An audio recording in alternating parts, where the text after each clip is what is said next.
So there are 5 steps to building your own personal compass. And so what Francesca and I are going to do today is we're going to walk you through those 5 steps. But what's really special about this episode too, beyond the what, is also Francesca is also going to share some of her own personal insights and struggles in each of these steps. So in terms of you coming through or coming across roadblocks in building your own personal compass, it's very normal. And so that's why it's so awesome to have Francesca, who just created hers about a week or two ago. And so it's really fresh for her. So we can also dive into some of those topics, as well as I'll also share some of the frequent roadblocks that I also hear from my clients. Many people want to navigate life with peace and joy, but struggle to connect to their intuition. They find themselves overwhelmed, burned out, and frustrated.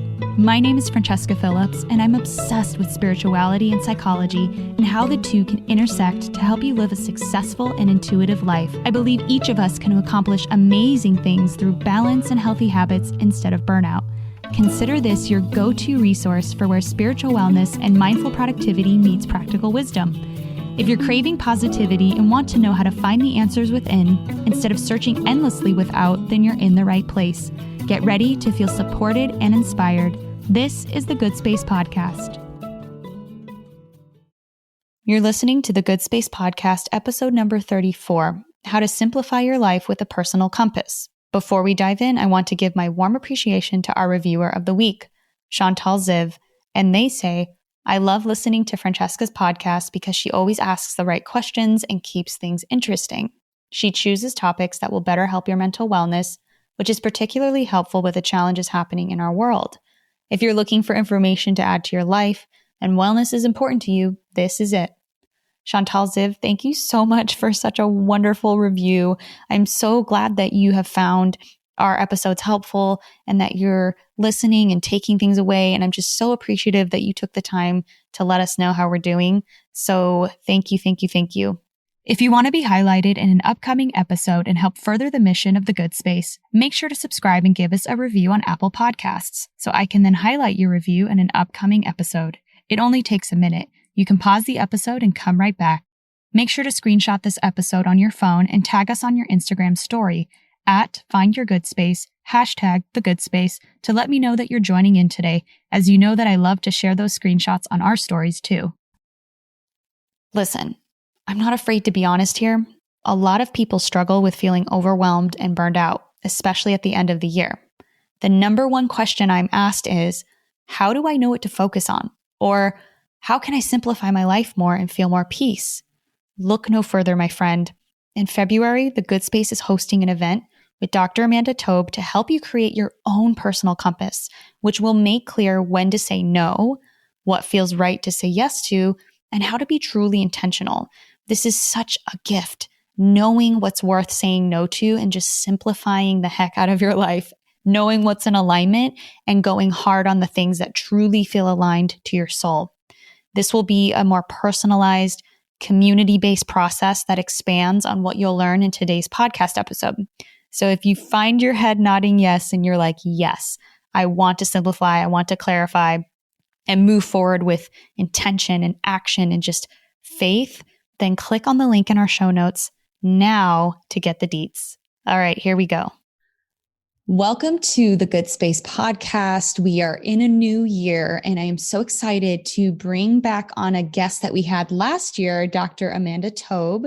She is an amazing, amazing person and expert when it comes to interviewing and like the nerves that are associated with that, among other many things. And she actually took me through this wonderful exercise about finding your personal compass. And we both were like, this needs to be on an episode on the show so that you as well can find your own personal compass. So that's what we're going to discuss with you today, is how to really guide your life with your core values and your core beliefs. I'm just making a very broad statement, but I'll let Dr. Amanda take it away from here. So thank you so much for coming back on our show. Thank you so much for having me, Francesca. I am really excited to be here today because developing my own personal compass has helped me so much in terms of shaping my own life and becoming the designer of my own life and becoming more intentional about my life. And it's one that I frequently use with my clients and have just found that it's really helped people on so many different levels.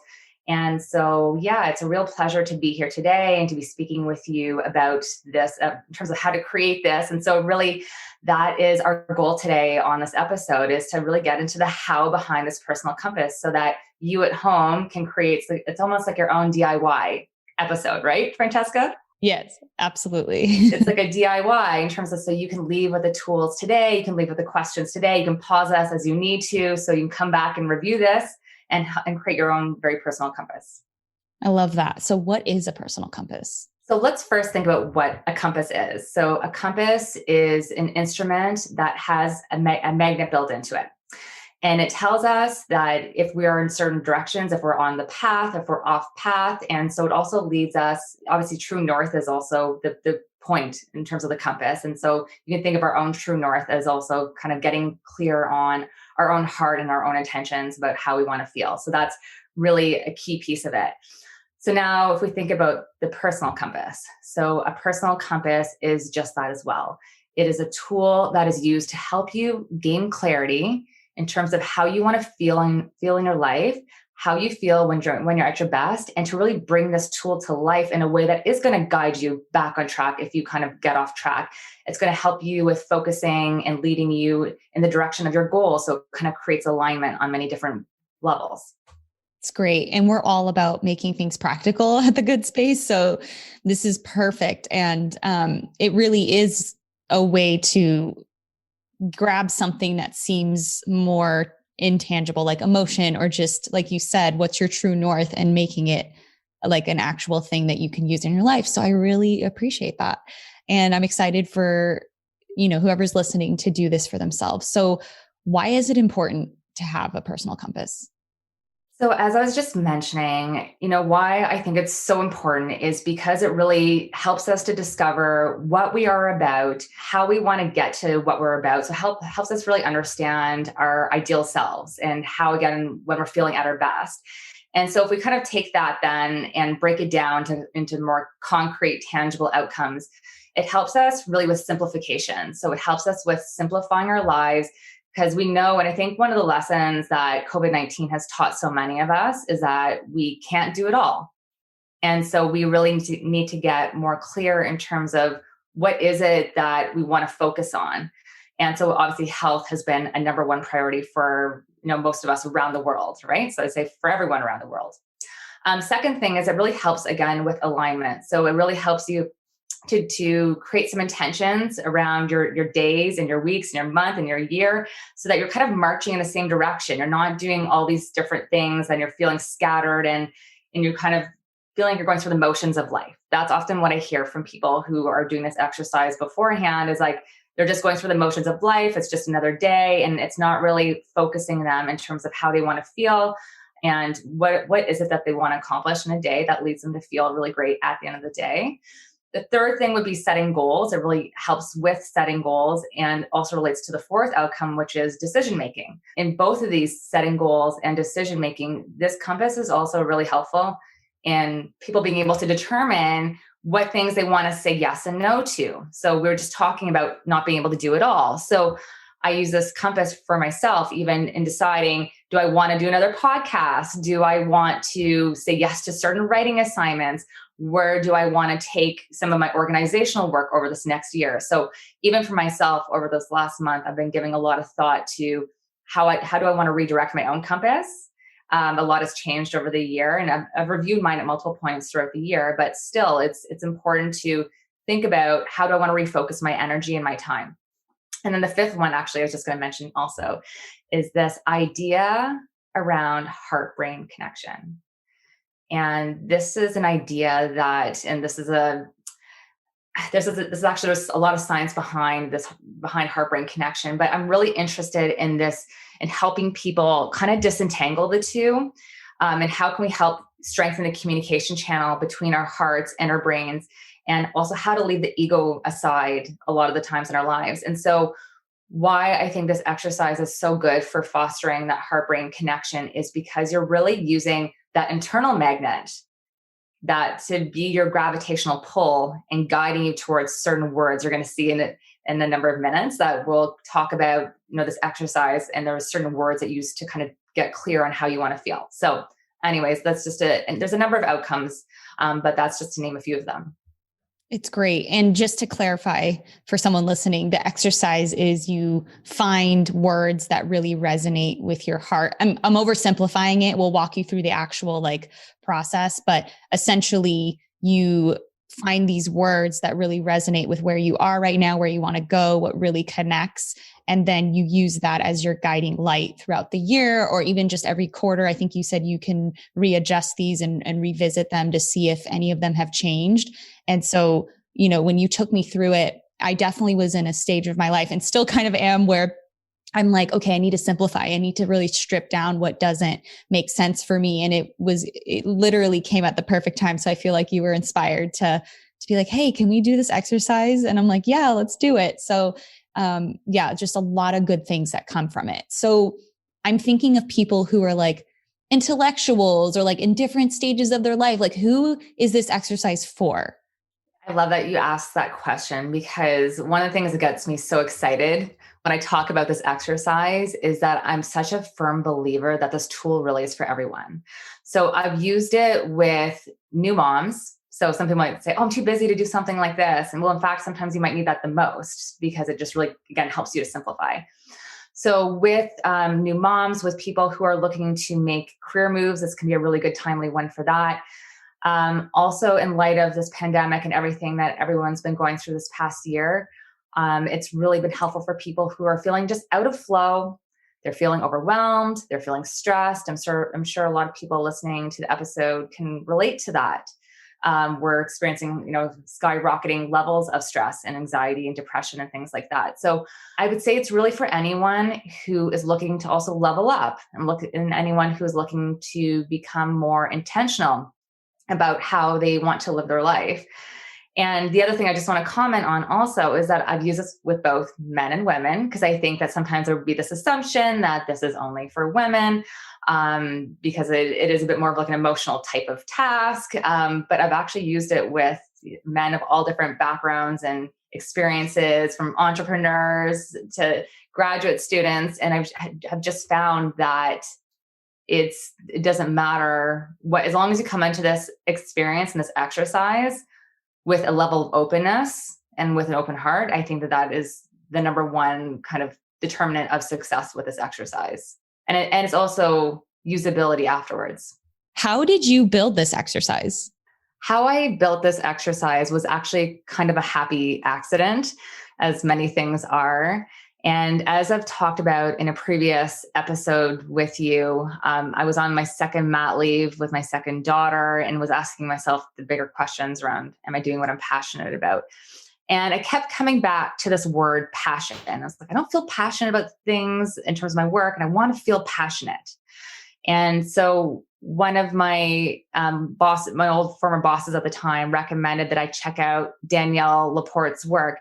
And so what I realized, so Danielle Laporte she's the pioneer behind this idea of core desire mapping, where you take words and you kind of make them come to life for you, and you get clear on the words in terms of how you want to feel in your life. So that's very similar in terms of what we'll be guiding you through today is selecting the words. The approach itself is kind of loosely based on her work, but it's kind of different in terms of the template that I've built and how I kind of arrive at the end state. But for myself, again, I had this word passion and was saying to myself, well, if I can make this word come alive, and I was noticing I could start to make this word come alive. So I was like, how can I add additional words to this? And so the word compass just seemed to make a lot of sense for me, because the word passion became my personal compass for deciding what my career choice was going to be for myself, and landing on that I wanted to pursue my license as an organizational psychologist, because I previously worked in HR for 5 years. And so for me, it was like, if I can do this with this one word, how can I do it with other words? And then I just ended up creating this template for myself, where I then selected my own feelings and created my own definitions. But then I was like, how? What's the how? How am I going to get to actually bringing these to life? And so we'll be sharing with you on the episode today as well. How can you identify how you want to feel when you feel at your best? And what do those words mean to you? And how can you then make them come to life? It's great. So do you think we're ready to jump in? I think we're ready to jump in.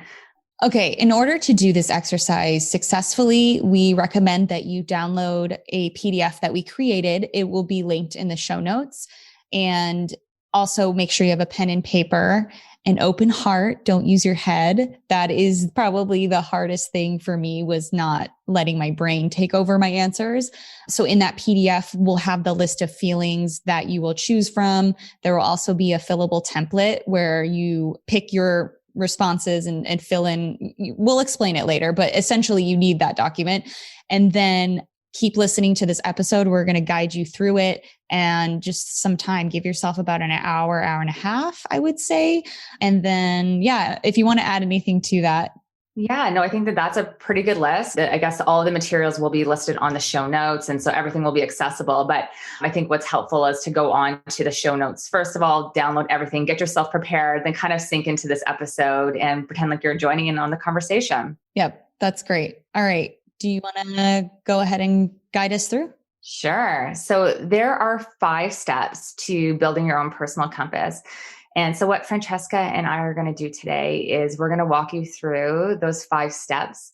But what's really special about this episode too, beyond the what, is also Francesca is also going to share some of her own personal insights and struggles in each of these steps. So in terms of you coming through or coming across roadblocks in building your own personal compass, it's very normal. And so that's why it's so awesome to have Francesca, who just created hers about a week or 2 ago.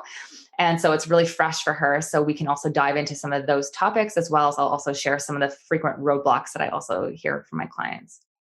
Step number 1 is really about getting in the zone. And so what I really recommend when starting this exercise is, at least at a minimum, take 5 minutes for yourself to kind of get still. And so some ideas around getting still could be anything from doing a short meditation. There's a number on Spotify that I love to use, and on my Instagram page as well, you can also find a number of different meditations that you can also pull from. So a second thing too would be yoga nidra is something that I'm a big fan of right now. So that's another great way to kind of get in the zone. Something else that Francesca and I did that I don't know if you'd done before, Francesca. You said you'd done grounding, but maybe not the specific exercise that we had walked through. And so what I did with Francesca to kind of ground ourselves into the moment was actually what we call a grounding exercise. And so what I had her do was tap into her 5 senses.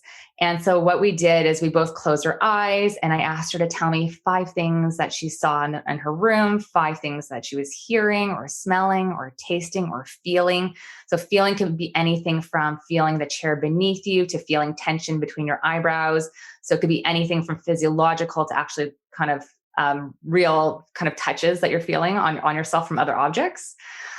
And so we just rotated and took turns with that. And I felt like it was a really good kind of just grounding exercise to get us our heads cleared. And so again, Francesca was talking about, feeling that sometimes it was hard to separate, her mind or her brain in the exercise. And so this is why it's so important to take a few moments of stillness for yourself before diving in. I'll just give another idea also is breath work. So I'm also a big fan of Wim Hof method breath work. So that's so part of step number 1 is really about the stillness. So pick 5 minutes of stillness and pick an exercise to kind of get yourself started. And then also as part of step number 1, it's a bit of like a journaling exercise and a bit of self-reflection. So it's almost like a warm up. You think of it as a warm up or an icebreaker to kind of get yourself into the zone. And so we talked about certain questions like, what does it feel like when you're in flow? What does it feel like when you are out of flow? What does it feel like when you're in a state of wholeness? So we talked about a number of these different questions to kind of get you thinking about what's going well and what's not. It's almost like a version of start, stop, continue. We kind of call it the traffic light approach, kind of green light, yellow light, red light, so that you can start to work through what needs changing and what's going great. So that's step number 1. And so Francesca, I'm curious to know if you can share with people what your experience was like doing the grounding or the actual reflection questions. Yes, absolutely. And just as a note, everything that Dr. Amanda is talking about is on that PDF. So if you are like, what are those questions or what are those exercises? Just make sure you download it and it will all be there for you. But yeah, this actually was really nice because I meditate every day anyway. But this grounding exercise that you did, I feel like took it to another level. And actually recently, when I was walking in the city, I'm in New York City, there's a lot going on. And I think I felt overwhelmed about work or something. And I actually did that exercise again. I was like, okay, what am I seeing? What am I hearing? What am I feeling? Like I went through that, and it actually really places you crystal clear in the present. And so I definitely felt very peaceful, very aligned, very clear. And it helped me to just remember that I'm here and this is the present moment, and to really plug into that. So I definitely loved that. And I remember specifically at that time when you said, what do you hear? Usually I hear cars or like taxis or all these different things. And in that moment, it was actually silent. And I was like, wow, I can't actually like really name what I'm hearing right now. And so it was really interesting to like actually, be surprised by the present moment, I guess is how I felt. And I thought it was really helpful. With grounding too, the other thing I just want to make a comment on for people who are listening is that, and I think you were just speaking to this perfectly right now also, Francesca, is this idea that we can also use grounding in many other places in our lives when we're feeling overwhelmed. It's one of the top strategies that I like to use if I'm feeling overwhelmed. And again, one that I use frequently with clients too.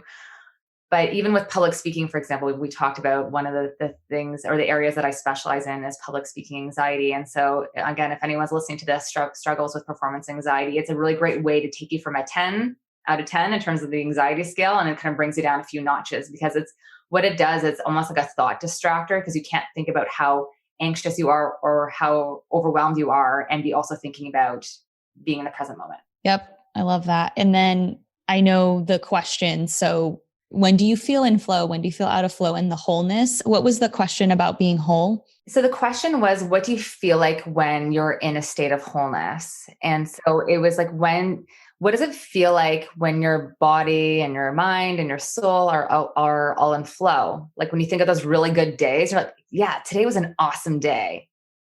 It's almost like that to me is like, for my personal sense of wholeness, when I'm like those weekends that I leave the weekend, I'm like, that was a perfectly like balanced and well-rounded weekend, and coming out, feeling energized from that. So it's really just tapping into, how do you feel when you feel whole? So when things are kind of all in check.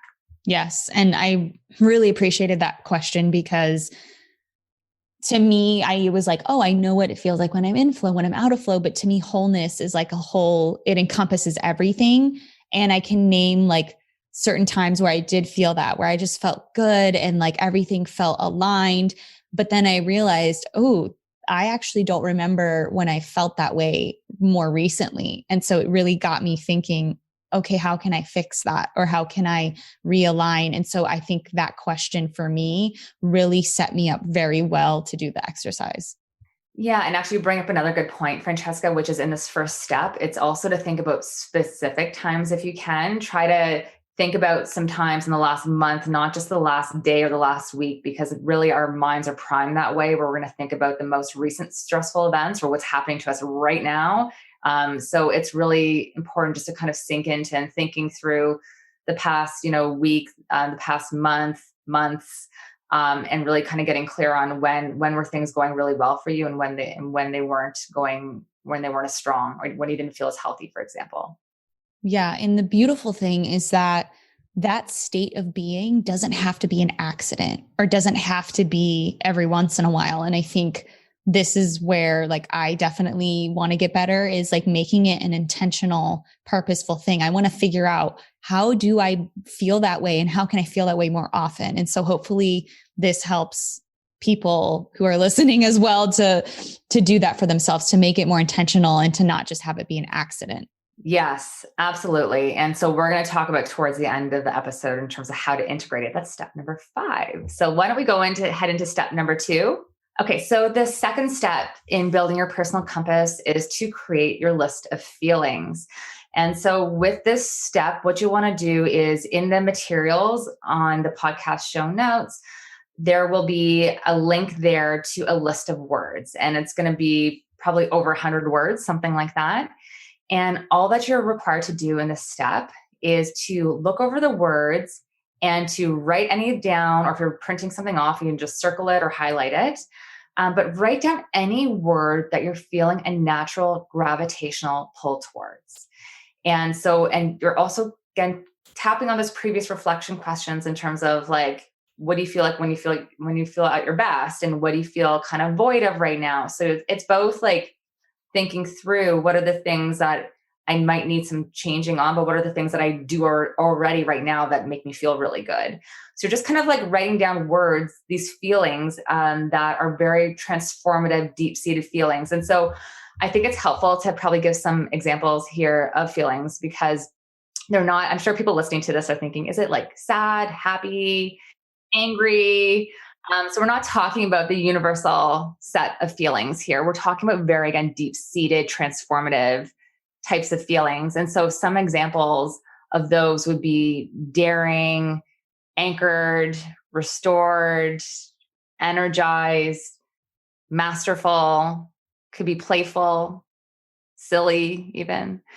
And so you're also like picking words. You're not, and I think the other advice I would give in this step is not to just pick words as you're thinking about your career, unless that's all that obviously you care about, which, it's good to think about through the broader kind of life wheel, and thinking about your relationships, your friendships, your health, financial, spiritual, kind of thinking of the full spectrum in doing this exercise is really key. So that's why I even said silly, because I'll think of my kids when I think of silly, right? So thinking of myself even as a parent. So yes, these words are, again, is there any other words, by the way, Francesca, as you were doing the list, that you want to give people a sense of the types of words that either you pulled up for yourself, or words pulled out for yourself rather, or words that you just thought were like really cool words, just to give people a sense for what the personal compass list is all about?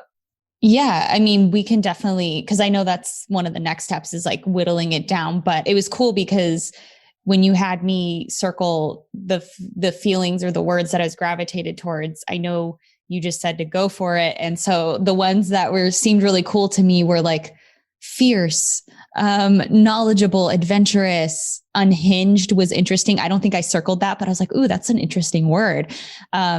Seasoned, heroic, triumphant, like all just very like animated, like action oriented words. And so it definitely was really fun getting to pick which ones I was gravitated towards. And it's interesting because as a recovering perfectionist and like having anxiety. Same, right there with you. But I'm glad that you feel the same way, because I definitely have those tendencies. And so I told myself, okay, when you're looking through this list, just give yourself the freedom to just go with what feels right. Don't think about it. So I literally just like circle things, not even giving myself a second to think. And if it felt right, I just went with it. I didn't judge it. I didn't question it. And so that actually was really fun, because it's a low risk way to teach yourself to listen to your inner wisdom. For sure. And so the other thing I wanted to comment on here is that there's no, I guess, right number of words to select on this first pass through. And so I just tell people to select as many words as you want, go crazy with selecting as many words as you want. And so I have some people that select, 10 words up front, some people that select 20, some people that selected 43, which I think was maybe yours, friend. I don't remember, Francesca. Yeah, it was like a pretty big amount. The other tip I would give on this step is that this is by no means an exhaustive list. So if you want to add on additional words as you're going through the list of words, and so you want to ask yourself, are all like kind of the things that I want to feel, are they all there? And so you for sure can add to that list. So yeah, in the first round, it's all about just writing down the words where you feel this natural gravitational pull towards. And then as part of that step as well is that you want to then narrow it down to your top 5 words. And so often when I tell people that we need to narrow it down to the top 5, they're like, oh, how am I going to do that? How am I going to get these narrowed down to only 5 words? You're telling me I can only pick 5 words. And what's incredible is that I've done this exercise probably with like about 50 people now or something around that point. And when I've done this, that people arrive at their list of 5 words in almost, I would say, under 2 minutes.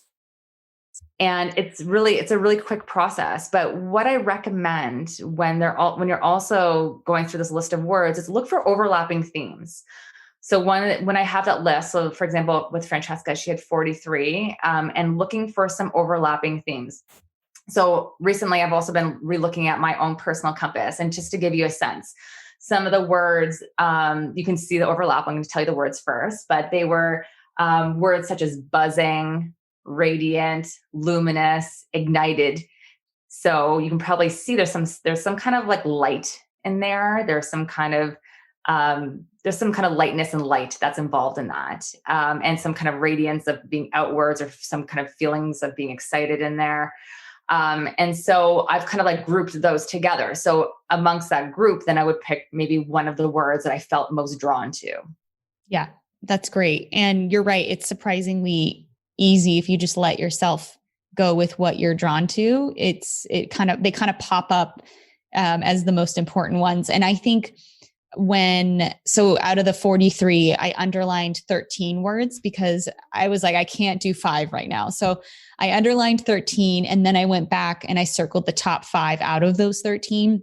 And I know you mentioned that you consider that the parking lot. So if I want to revisit later, so say like out of those 5, I'm like, ooh, this one doesn't feel as aligned anymore. I can go to that parking lot or the remaining 8 and see if those maybe feel more aligned later. And so I liked that idea that, okay, even though I'm picking 5, I can still have this little backup list. Just, let me know that I'm not completely throwing them away. So the 5 that I landed on was connected, powerful, radiant, adventurous, and unconditional. And unconditional was the one that my mind didn't want me to circle because there were so many other good words, but my heart kept going back to it. And it was like, unconditional, unconditional. I'm like, okay, this is about the heart. So I need to choose that as my 5th one and just follow it. And so I thought that was interesting because I thought for sure, I'll just pick all the ones that make sense. Right. But the fact that last one didn't, I was like, that's pretty interesting. And one of the things I found so interesting about doing the exercise with you as well, Francesca, is that we had a conversation around the word powerful. And I do find it's one of the most fascinating parts about doing this, building this personal compass, is that we place judgment on certain words and don't give ourselves permissions to claim certain words for ourselves. And I think powerful was one that we were talking a lot about, because I think as women, we're often afraid of the word powerful. What does it mean to be powerful? Do I want to be powerful? Is that for men only? And so asking ourselves questions around, how are we judging that word? Are we judging the word unfavorably? Are we afraid to take on the word? And sometimes the things we're most afraid to take on are the things that we know that we need to do, or the things that are sometimes best for us. But it was just a good conversation about reclaiming and claiming certain words for ourselves that we maybe would have dismissed otherwise in the past. Absolutely. No, I love that. And it's interesting because I think powerful it did have that weird relationship with me. And I think for a lot of the reasons that you just said. And I believe what changed it for me was when I read Gary Zukav's book, The Seat of the Soul, because his definition of power from a spiritual level is way different than the worldly powerful. Like the world sees powerful as like money, connections, like masculine, all these different things, but true power lies within aligning your personality to the soul. And so ever since that like clicked for me, that word has become much more connected and desirable. And so I'm really grateful for that. So definitely if you find a word that you're like, oh, my mind says I shouldn't pick it, or you have a weird feeling, but you feel drawn to it, just do it. Like grab it, write it down, and trust that feeling. I love the way you put that. And you can always change it later. And that's the thing. I find sometimes people are just like, how am I going to pick the top 5? But when you know that you can change these words at any time. And, I remember when I first did mine last year, again, at the start of the new year, I love to also for me, it's just a good time for me to revisit mine. And I had created mine in January. And then, as we all know, by March, things had changed a lot. So I keep all copies of my personal compasses. And so last night when I was reviewing my one from March, and I was just really, it made me smile just to see the types of things I was focusing on at that time. And again, coming to the closing of this year, and 2020 has just been such a challenging year for so many of us. And also getting to celebrate and appreciate that progress and renewed focus for the year ahead is something that feels worth celebrating to me.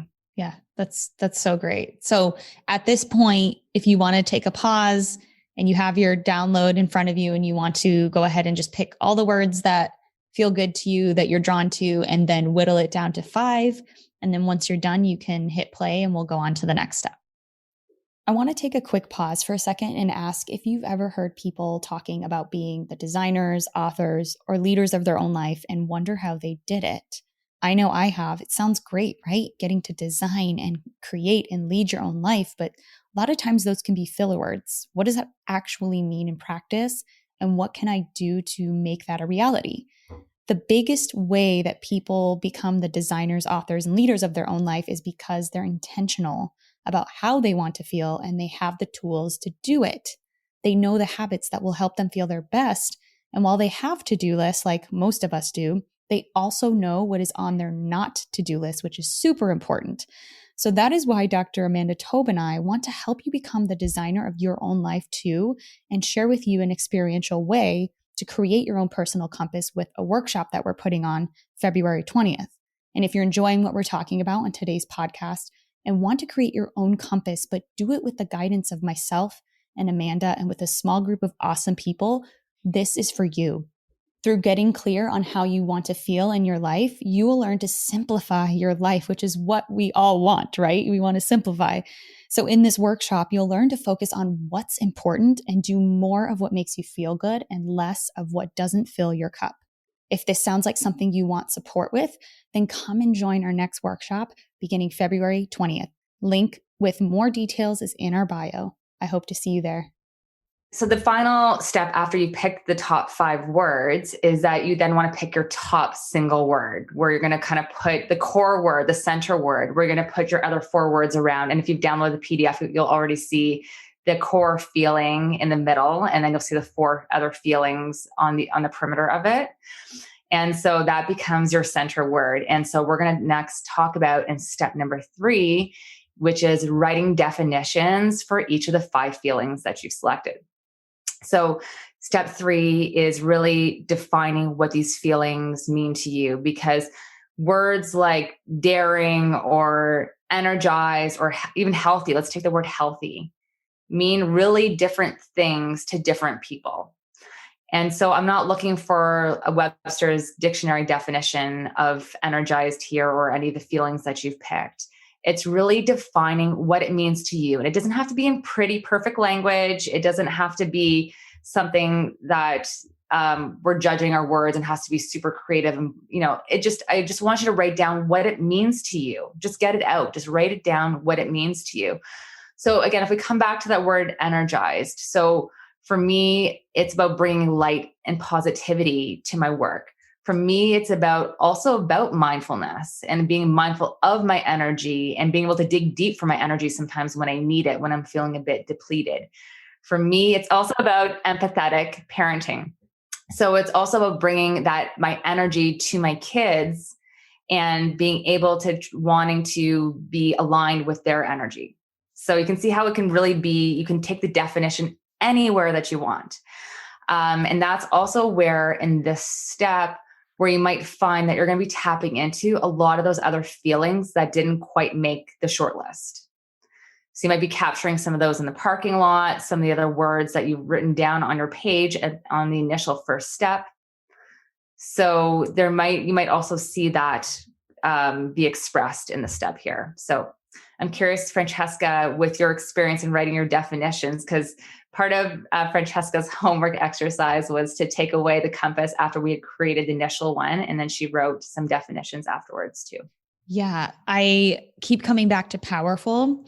So for me, it means that I'm quietly confident, rooted, grounded and I feel safe within no matter what I'm doing and unmoved by what's outside of me. And I think that also relates to like the work that I'm doing, just making sure that I feel aligned with my community, feeling like, I don't know. And again, those are all words that I feel like kind of pull in from other ones that I didn't pick. But for me, yeah, powerful is definitely an interesting definition personally. And so I definitely just see it as being centered in my work, in my relationships, in my life. And then adventurous, to me, that means leading with curiosity instead of fear, trying new things, leaning into change, designing my life. I know those aren't as like specific, but I feel like I want those qualities in my work, in my life, in all aspects.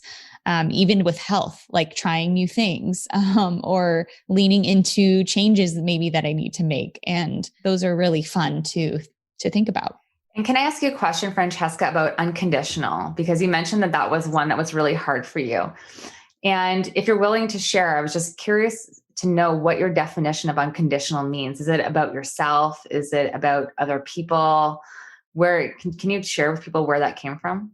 Yeah, it was more in with other people. So to me, what came out at that time was no judgment or resistance, giving space for others to learn and grow, meeting people where they're at.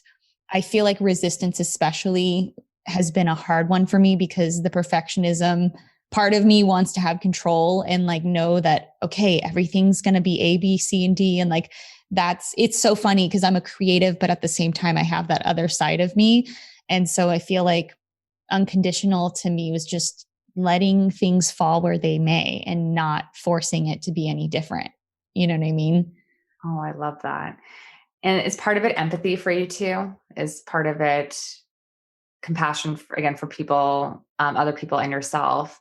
And then as you were speaking, the quote that came up to mind for me was, I judge others favorably. And just that's one, even for myself, that it feels so good in my heart when I personally, we catch ourselves. We are by nature, as humans, we tend to judge situations, people, things, places, etc. And so just kind of coming from that place of extra compassion, and empathy for others. So I was curious to know if that was also part of yours. Yeah, definitely empathy and compassion, because I feel like my natural reaction is if you're in pain or something's wrong, I want to fix it, or I want to like give a solution, or I want to do something.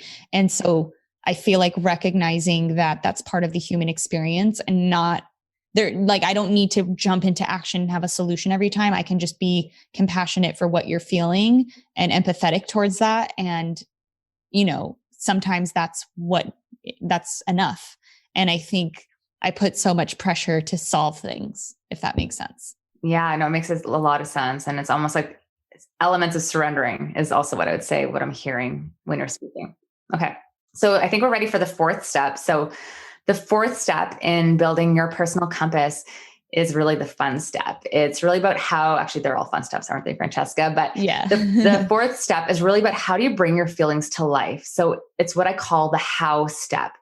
So after you've created, again, so at this point, you have the 5 feelings you've identified. You have your center feeling as well. Let's just summarize.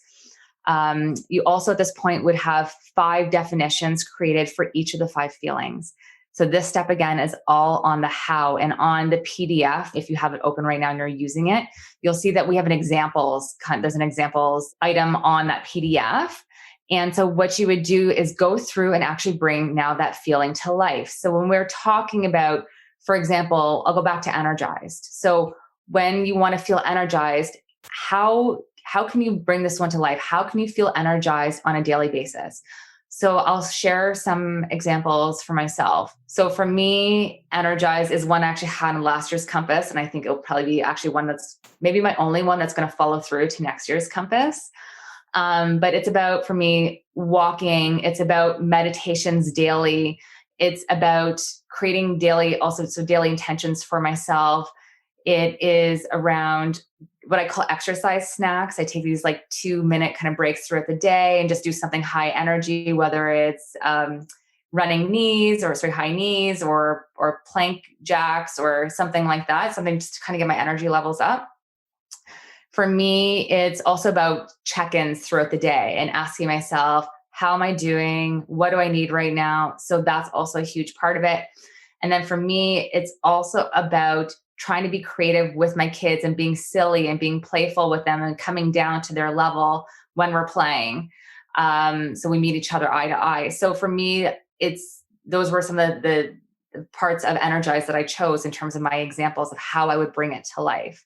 So I'm curious, Francesca, with you now, is there one that you could share with us in terms of the examples of how you brought it to life? Yeah, definitely. And I don't know if I remember to say my core desired feeling was radiant. Like that was the one that I picked. And so my examples that I wrote down to feel radiant is yoga nidra 2 times per week, dancing once a week, and yoga twice a week. So definitely keeping active and doing those types of things.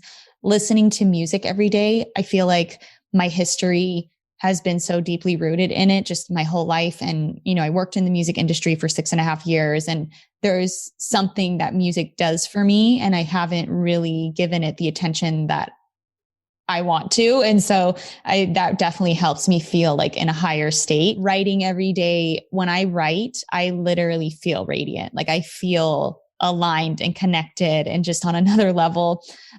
Reaching out to someone every day, that would help. I think eating healthier.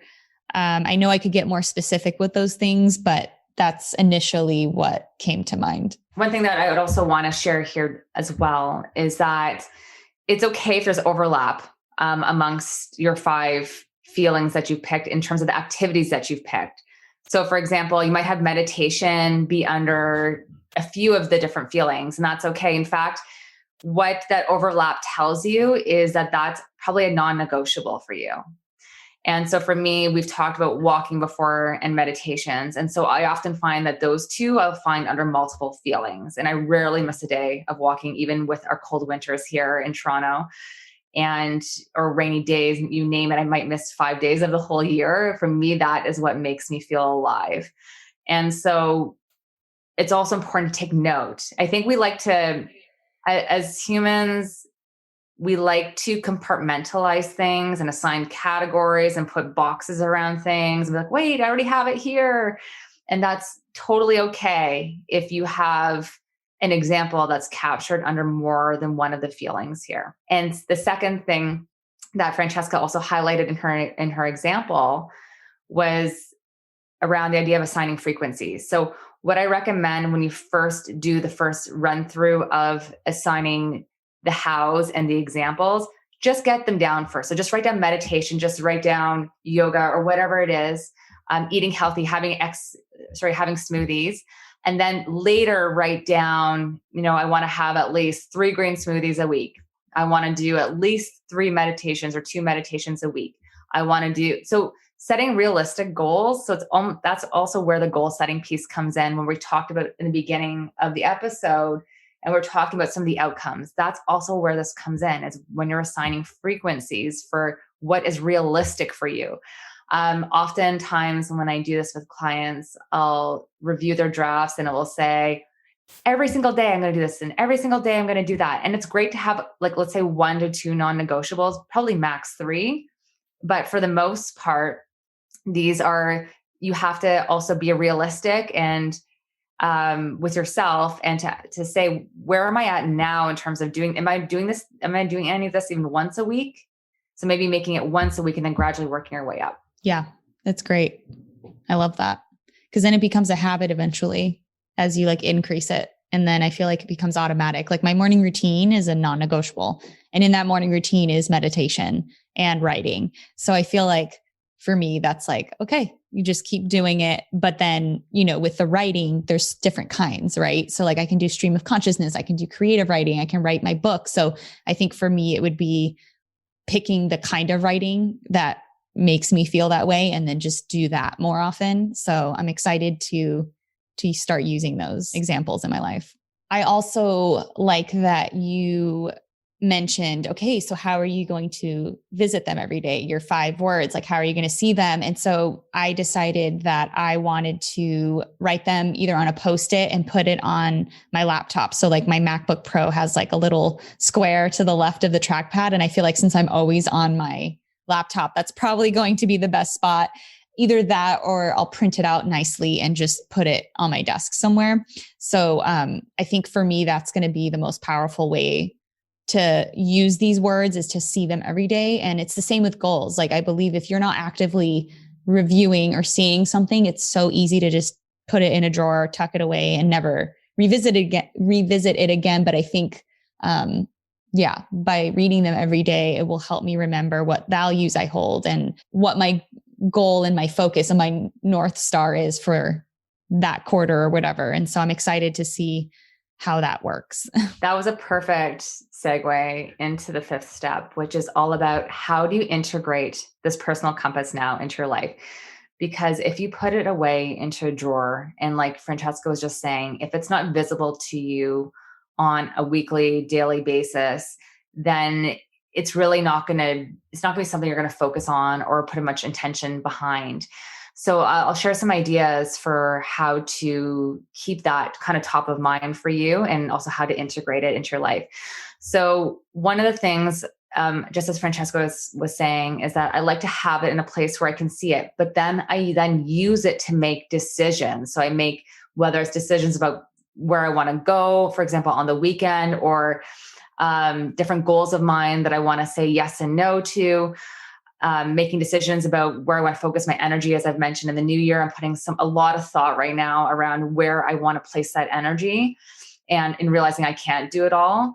And so for me, for example, I've made this kind of decision for myself that I'm going to stop creating so many things. I have a habit of creating a lot of things, and then I don't really kind of put one thing out there and really get to let it grow enough. It's kind of like I create them, and then so I can't then push out all these things that I've created. So for me, it's like, I'm going to stop creating. I'm going to start focusing and leveraging in certain areas. So another idea is to turn your feelings into a positive self-affirmation. So it's, making it into something, I'm someone who is energized and going to feel more anchored and centered throughout my day, and trying to be more creative in actually how you make positive self-affirmations. You can probably combine 2 to 3 of them into one positive self-affirmation. So I'd say kind of get creative with those, and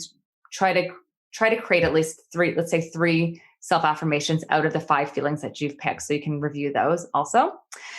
Another idea, and this is one that I really loved, is when people share this with their partners or their family members or a best friend.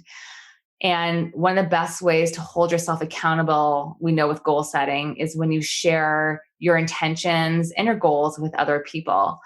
And so even if you're not going to have the other person, the other thing I wanted to mention is that it's also not only sharing yours, but also asking the other person to select their top 5 words.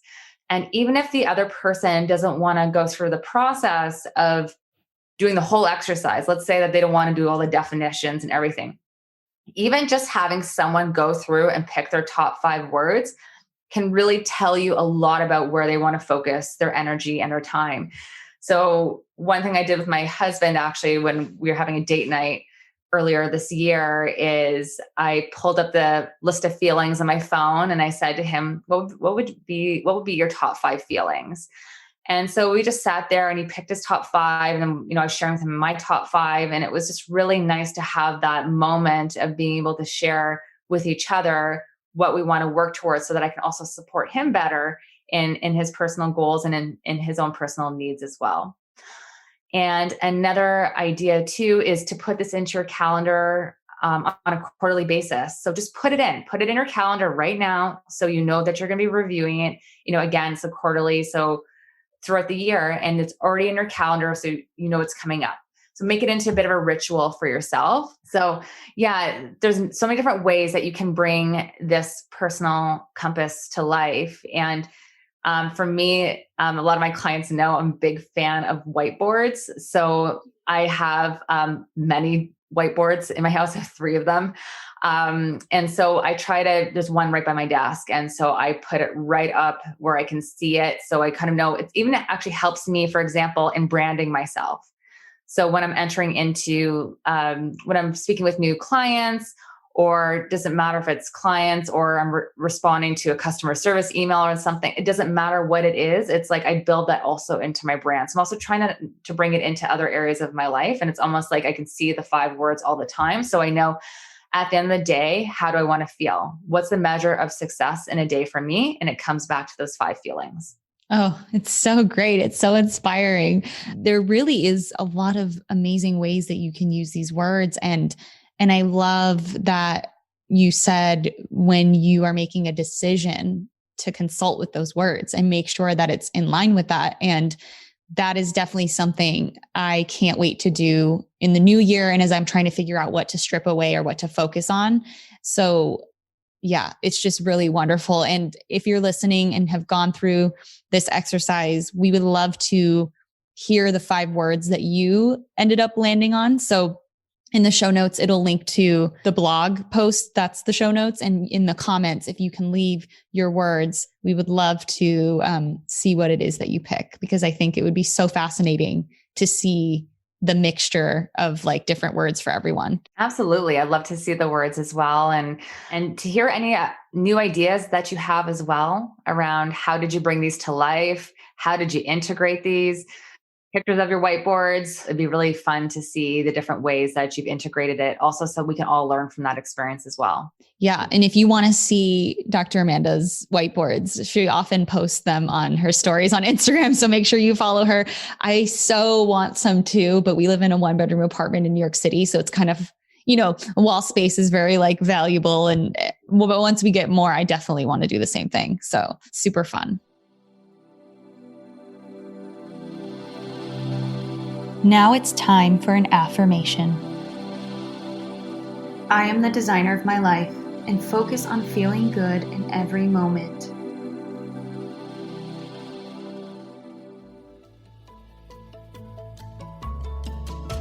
If you found today's tips inspiring or thought-provoking, share it right now on social media and make sure to tag me at Francesca A. Phillips or at Find Your Good Space, and also weigh in the comment section at findyourgoodspace.com. You can find links in the show notes.